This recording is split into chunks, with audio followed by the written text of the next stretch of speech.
салом алейкум падарон, модарон, бародарон ва хоҳарони азиз, хуш омадед ба канали Ҳамнаво. Бо шумо ҳастам Али Акбар. Дӯстони азиз, як мӯйсафеди 103 сола ва як модари 121 соларо ма дар бораш гап мезанам ва имкон шид ки ман рафтам бо мӯйсафеди 103 сола худам дар ноҳияи Фархор кофтем ёфтем, суҳбат кардем ва чӣ гуфтанӣ ҳастам, рости гап худованд ҳар каса насиби ин хел умр намекунад.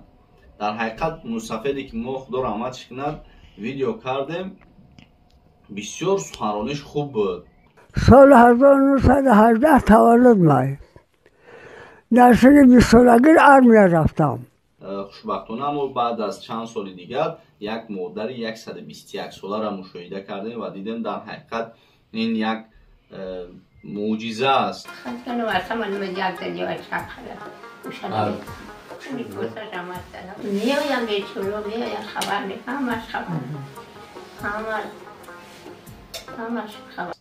و ببینید که چقدر این مادر 121 ساله زیبا گپ میزند و با قوت گپ میزند. اینجا معلوم شد که مادر خداوند اینقدر عمری با برکت و تنی سیه داده که تو حاضر قوت داره گپ میزند، رحم میگردد. و تشکر خود را به رئیس ولایت ختلان میرسونیم که چون که رفتن این مادر رو زیارت کردن با گلها و در حقیقت شاد شدم. دیدم من این ویدیو را حتما به شما در آخر ویدیو میمونم تماشا میکنید. مهمان کانال ما باشید حتما لایک و پادزد را فراموش نکنید. میگذاریم به قسم ویدیو. در سین مبارک 121 خیلی از کل ورسیده شدی. در کجاش؟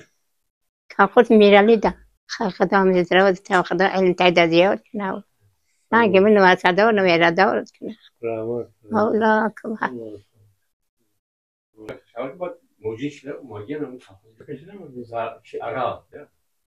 خدا بود در دول باغ اینا ما که تاییدش دادیم پیش بانی سود دادیم